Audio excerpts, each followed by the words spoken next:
let's talk to Science Minister Andrew Griffiths, who joins us now. Very good to see you this morning. Look, can I ask you first and foremost about the Labour Party stance on this 28 billion?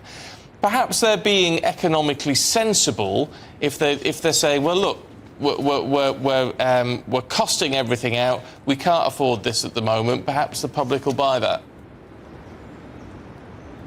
Well, perhaps, but perhaps they're also being economical with the truth. I mean, the truth is it's a colossal U-turn. It shows what we've been saying for a long time, which is they have no plan. You can't afford to go back to square one with Starmer.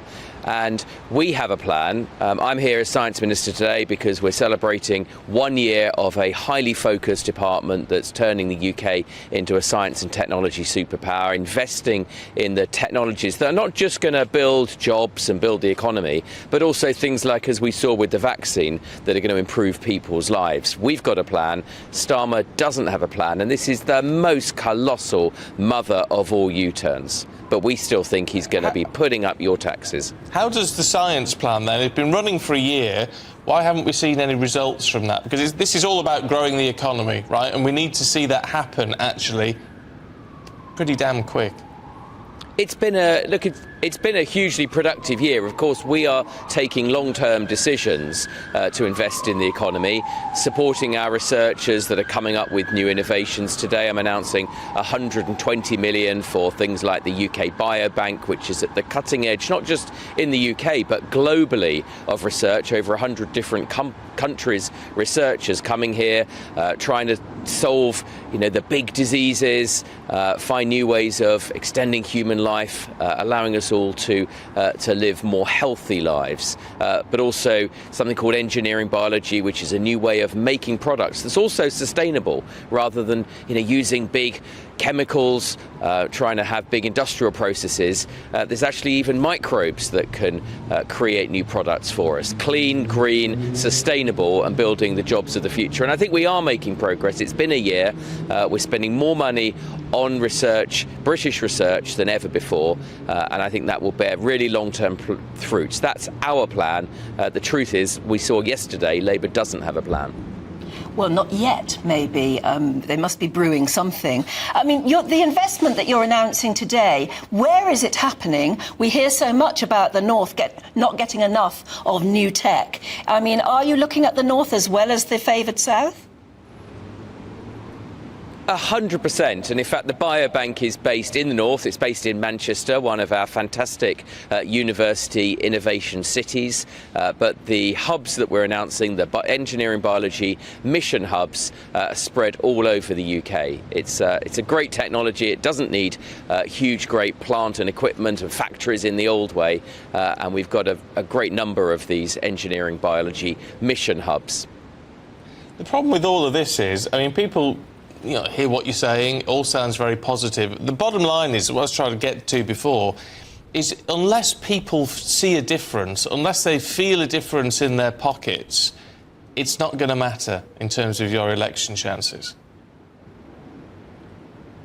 Well, I think elections are about choices, and they should feel that we've been through difficult times as an economy. We protected people during COVID, and then again from the energy price shock after Putin's war in Ukraine. I think if you level with people, they understand that, and they understand that we had to put in place a plan. That plan is working. We've all had to make tough choices as a country, and some of that's been felt on individuals, but that plan is working.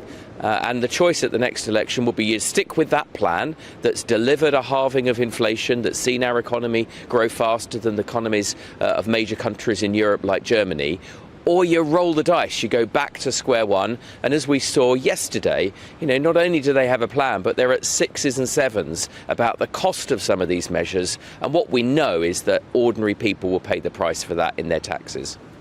Will there be jobs in what you are announcing today? Because you say that we've all had a tough time, but actually some of us haven't. Some of us still have jobs. We're still earning enough money to just about get by.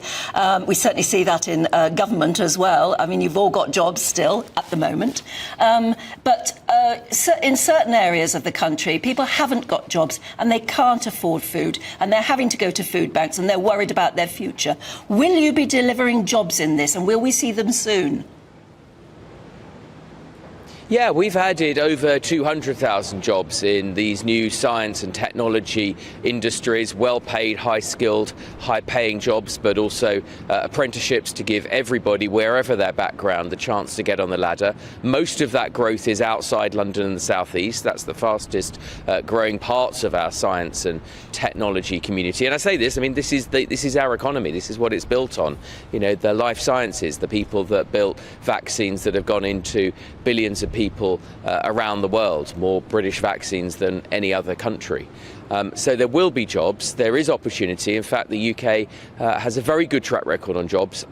Unemployment is at a near record low. We want to get more people back into work, because work is what gives people ladders of opportunity, gets people the chance to build for themselves and their family. But there will absolutely be jobs. The whole long-term plan for our economy is based on investing in things that the UK is prodigiously good at: innovation, research, science, but also people who are doing fantastic work in advanced manufacturing, things that are going to be long-term jobs, future-proof the British economy. That's what the department in particular, the Department of Science, Innovation and Technology that the Prime Minister set up, is all about realising that vision for everybody in the UK.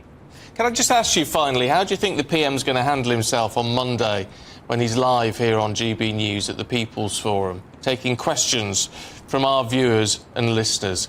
Because it's no good if he's given some challenging points and all he can say is, well, you're wrong about that, and I'll tell you why.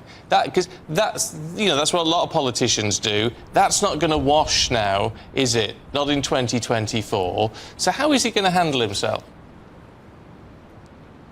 I think he'll handle himself magnificently. The PM is brilliant with people. One of the sad things about Westminster is it's so formulaic, and when you see the Prime Minister, other leading members of the government out talking to ordinary folk, listening sometimes, just listening and see what they've got to say and their own experiences, I think he'll be great. And where better else to do it than GB News? Your viewers don't hold back, and I think good politicians like that. Well, let's hope so. Really good to see you this morning. Thanks very much indeed.